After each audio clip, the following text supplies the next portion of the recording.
Yo, what up, guys? I took a little like 2 week vacation from posting because I went to New Mexico, I went to Arizona, I went to California. I know they canceled Pasadena, but I still wanted to take a little vacation with my girlfriend. We just kind of went to travel all over the place, and I'm back now.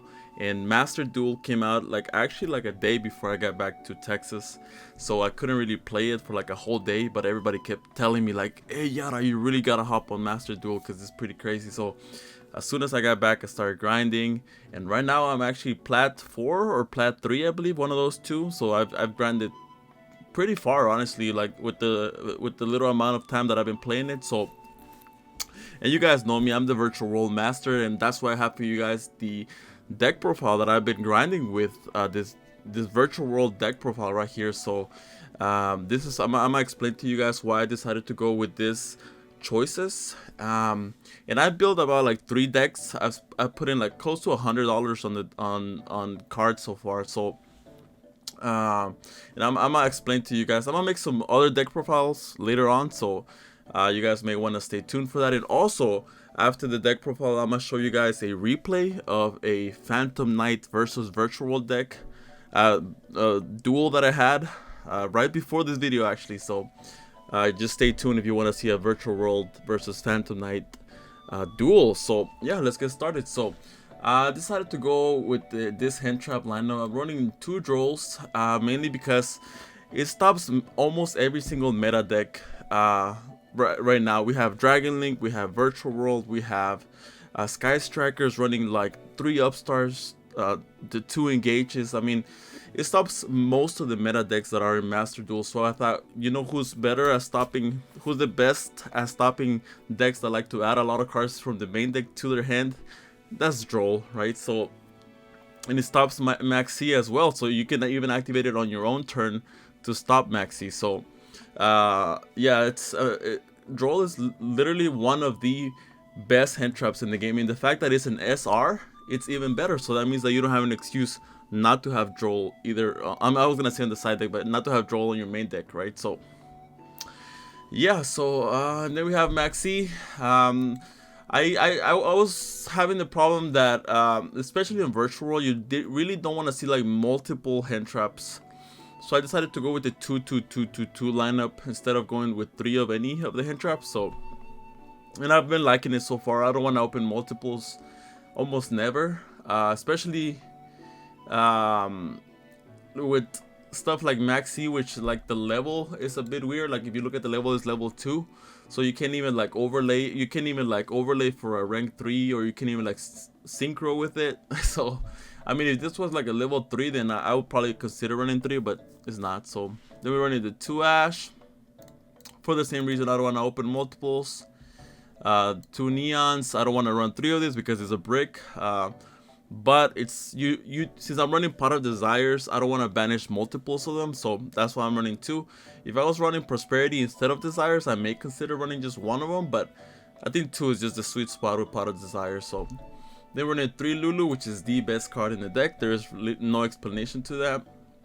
Then we have 3 Gigi, 3 Roshis, 3 Kirans, and then I'm actually running the Tutu, Tao, however you want to call it.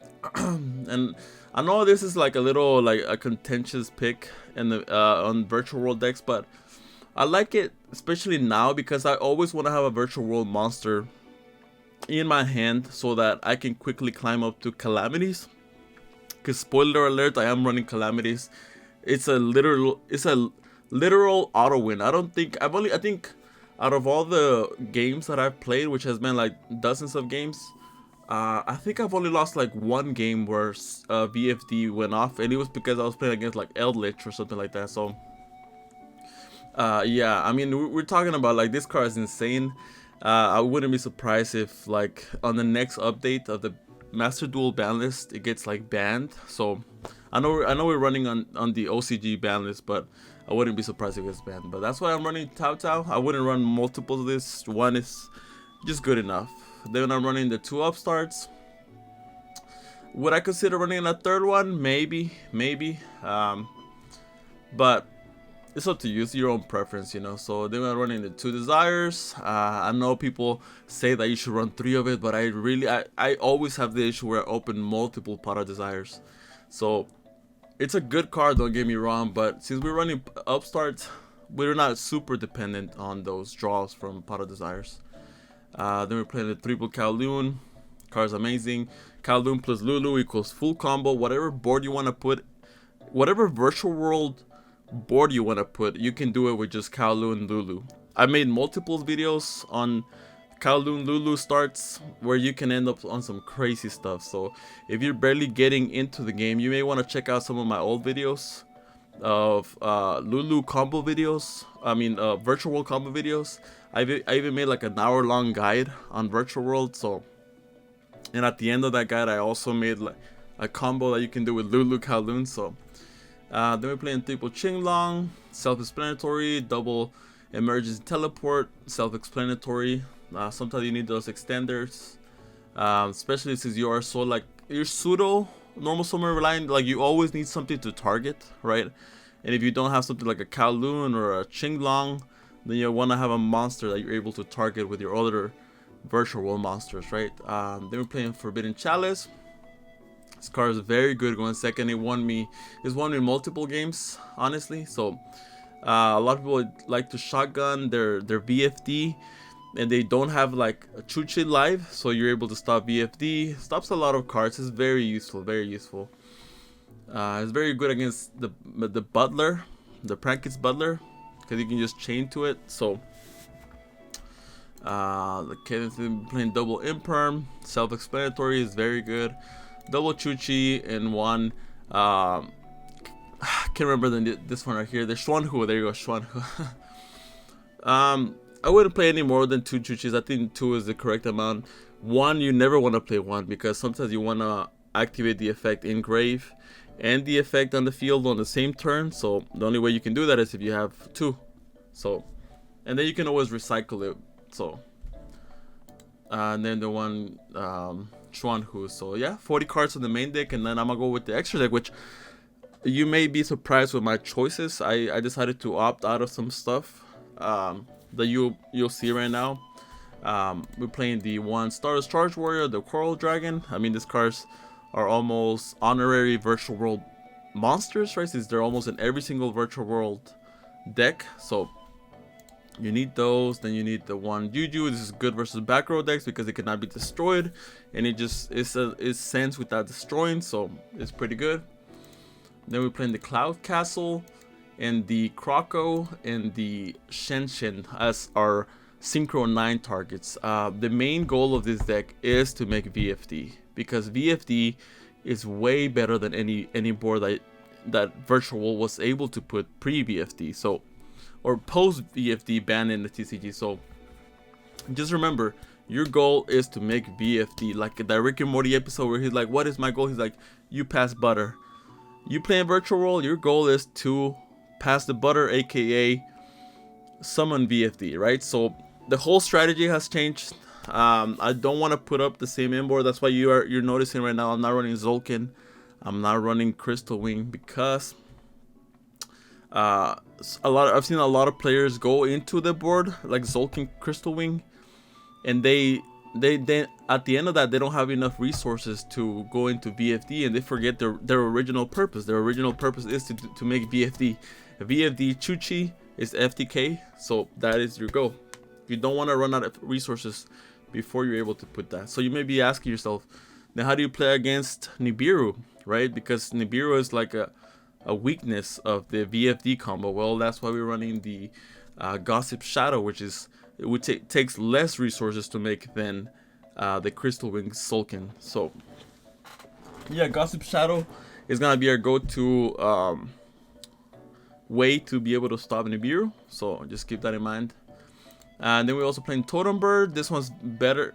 You summon Totem Bird wherever Gossip Shadow is not good. So if you're playing against like a back row deck, then Totem Bird is definitely better than Gossip Shadow, so you're gonna want to go for Totem Bird instead. So but if you want to play around Nibiru, if you're playing against a deck that does a lot of monster effects, then Gossip Shadow is better. So They're playing M7, which is, in my opinion, either the second or the third best extra deck monster. First VFD, second either Shen or M7. So I think M7 and Shen are like tied for second place. So yeah, M7 is amazing. You have to run it. They were playing this. This one's very good. A lot of people are playing Chaos Max, and this outs Chaos Max. I know that it was giving me some problems, and I was like, I need something to be able to out Chaos Max. Well, this outs Chaos Max. I know Dragoon is banned, but if Dragoon was legal, you will be able to out Dragoon with this card as well. The number 39 Utopia Beyond.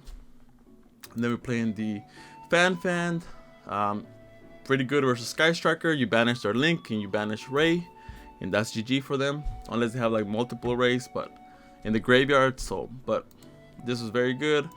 They were playing the Gaia Thunder Charger. I mean, since we're running more rank 6s, I decided to run this instead of Downer. So yeah, so whenever you go into Utopia Beyond, you attack them, then you go into your Gaia Dragon, then you go into Zeus afterwards. So they're playing the Phantom Fortress, another rank 9. Whenever they out our BFD, you can always recycle BFD, but if you haven't been able to recycle it, you can use summon this instead. So little thing to keep in mind. And then we're playing the one and only, my Prismatic BFD, the FTK. So you have to be able to run this. You have to run this. And we're playing Zeus. I mean, Zeus is amazing. That's how we win going second. Going first, you make Zeus. Going first, you make BFD. Going second, you make Zeus. So just keep that in mind. So that's it for the deck profile, guys. And I'm gonna be showing you guys the replay that I had with Phantom Knight versus Virtual World. I was running for Virtual World. Alright then, guys, so it's gonna be the replay right here, and I am piloting Virtual World, and I do not win the die roll, so I don't want you guys to think that, oh, you just made BFD and won. No, I actually lost the die roll, and I do have Maxi in my opening hand, but he has the Call by the Grave to the Maxi, so you can't just say I won because of Maxi. So just wanted to say that before the replay started, so you guys don't say, oh, he just won die roll and he won. No, he gets to go first, so he gets to combo off, and you'll be able to see it right now. So gonna go ahead and summon out the Cloak. Then I'm gonna go ahead and chain the Maxi, because I was afraid he was gonna have something like a Boots in hand to just special summon it. So I chained that before he got to do that. But he's gonna go ahead and chain the Call by the Grave to the Maxi, negating the Maxi. So banishes that out. So now he's gonna go ahead and special summon out Boots. Yeah, like I knew he probably has something like that in his hand. So he summons out Boots. Gonna go ahead and link both of those off for the Cherubini. Summons out the Cherubini. And right here, he's gonna send the Torn Scales from deck to grave with the Cherubini effect. And remember that it does send as cost, so you cannot ash it. Even if you impermit, it doesn't really matter. So Torn Scales gets sent. And now he's gonna go ahead and banish out the Cloak to add the Greaves from deck to his hand. Now he's gonna go ahead and activate the Torn Scales effect. Since a Phantom Knight's card got banished, he's gonna be able to special summon it to his side of the field. So banish special summon that out. Now he's gonna be able to special summon out the Greaves. Now he's gonna activate the Boots effect to add the Sword from deck to hand. And now he's gonna be able to activate the Torn Scales effect, pitching out the Greaves, sends a Wings from deck to graveyard. Overlay both of those off for the Sea Dragon. Detach that to special summon out the banished Cloak. So now he's gonna activate Sword to special summon out Sword, then Wings, special summon out the Greaves. Now it's gonna be able to overlay both of those off for another Sea Dragon. So this kind of made me feel like he was gonna go into the Draco Future, since he has two XYCs with the same rank. So now he's gonna go into Utopic Future, and then now he's gonna go into the Draco Future. Yep. So he goes into the Draco Future. Now it's gonna go ahead and link the Boots and the Cherubini to make the Bardiche. Bardiche is gonna be able to send a copy of the this one right here, the Ragged Gloves. It's gonna be able to set the Phantom Knight rank up. Alright, so now it's gonna be able to special summon out the boots, banish out fog blade to special summon out the cloak. It's gonna go ahead and up the attack of the Bardiche. Now it's gonna be able to activate the Bardiche effect. Since a Dark XYZ got summoned to a zone he points to, he can pop a card on the field. He's gonna go ahead and pop the Breaksword effect engraved to special summon out 2 monsters, and now he's dark locked. Remember that. Special summon that, and they become level 4. He's gonna go ahead and overlay both of those off for a copy of the Rebellion XYZ. So he's using this. He's gonna use this as target for the rank up spell that he set. So, and the monster that he's gonna be able to summon can negate multiple monsters effects per turn. So you wanna keep that in mind. So he's gonna end on that, and what I have right now is just 2 GGs, a Pot of Desires, and an Upstart Goblin going up against a Draco Future and the other monster he was gonna summon. You'll be able to see it right now. So turn change, so I draw into a Forbidden Chalice, and this is really good because I needed something to be able to stop some of his monster negations. So I'm gonna start off with Upstart Goblin and then I draw into Lulu, which is very good. Now I'm gonna go ahead and normal summon out Gigi, activate Lulu effect from hand, pitch out a copy of Chuchi, a special that I'm in defense position, and add a copy of Kowloon. I wanna be able to add Kowloon because I want to have access to Chuchi. So now I'm activating GG effect, targeting Lulu, pitch a copy of Qinglong, special summon that out. Now it's gonna go ahead and chain the rank up to be able to evolve that one. Basically, he evolves it into the Dark Requiem, which, in case you didn't know, this can negate multiple monsters effects per turn, and it's not a once per turn, so you want to keep that in mind. It's like an Appaloosa, almost even better because it doesn't lose attack. So now it's gonna be able to chain the Bardiche effect to pop a card on the field, since an XYZ got summoned to a zone point to. Pops my Lulu. Now I'm gonna go ahead and activate the Kowloon to activate Chuchi from deck. I do this before Pot of Desires because I don't want both of my Chuchis to get banished, because that hurts a lot whenever that does happen. That's why I activated that before Pot of Desires. So now I'll go ahead and banish out 10, draw into a Neon and a Lulu, which is a decent draws. Lulu's kind of useless since I already activated the effect and I already summoned, but now I'm gonna go ahead and banish out Qinglong to add a copy of Roshi from deck to hand. And I'm gonna pitch a copy of Neon from my hand. Activate Chuchi to up the level of my Gigi. I'm doing this right now because I don't want my Roshi to be negated. So I did this also because my Chuchi was not live at the moment. I only had one banished virtual world card, which was the Qinglong, but I did this now so that my Chuchi is live. I'm able to pop a card on the field. I'm targeting the Dark Requiem because the F0 cannot be destroyed by card effects. You want to keep that in mind. However, you can target it. So I could have targeted, but it wouldn't be destroyed. So now I'm gonna go ahead and activate Chuchi, pop in the Dark Requiem because I don't want to deal with that. Activate Roshi, pitch out a copy of Qinglong from the deck, special summon out Lulu from graveyard, and activate Neon effect to special summon out Lulu since a level 3 was special summoned to my side of the field. Now I'm gonna go ahead and synchro both of those off for a no technical difficulties. So I'm gonna go ahead and synchro both of those off for my Stardust Charge Warrior. So I'm activating Neon effect to shuffle one of the cards back to the deck, and Charge Warrior is gonna let me go into a draw into Kowloon.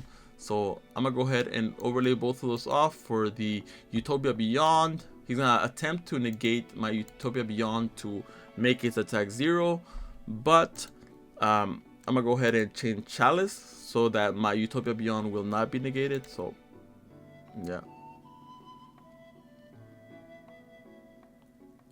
I'm gonna go ahead and negate the Utopia deck. So now its attack is gonna go to 0 right here. So now the Stardust Charge Warrior is gonna be able to attack all special summon monsters. This is kind of like a Conductor Tyranno. So, and they're all 0 because of Utopia Beyond. Attack, so that's 4,000, and now attack with my Utopia for another 3,000. Now I'm gonna go ahead and synchro summon a level 9. It's gonna be Shenshin. I'm gonna put that in defense position, and I'm gonna go ahead and overlay the Utopia Beyond for a Gaia, and then overlay that into a Zeus. And I'm doing this so that I could have 2 board wipes with Zeus, right? So because I have 4 materials. So now end phase, Gigi's gonna activate. I'm gonna be able to grab a copy of Lulu. I would have added something else, but I couldn't. You cannot add back Gigi. It has to be another virtual world monster that is not Gigi. So I'm forced to add Lulu back. So now the opponent has to deal with a double send from Zeus, a Macrocosmos, which is Shenshin, but unfortunately my Chuchi is not live since I couldn't put another card in grave, so that's unfortunate. So now it's gonna activate Cloak, banishing out to add the Greaves from deck to hand, activate Torn Scales effect to special summon itself out, activate the Boots, banish that out to add a copy of the Shade Brigandy effect since it controls no trap cards in the graveyard, special summon it out, activate Greaves effect to special summon that out, and that's when I'm gonna go ahead and board wipe because I was afraid of something like a Unicorn coming down, and he's just gonna be able to go into Unicorn, shuffle back my Zeus, and that's why I did it on the summon of that. I was waiting until the correct moment. I wiped that whole field, and that's when my opponent surrenders. So yeah, that was the little replay that I wanted to show you guys.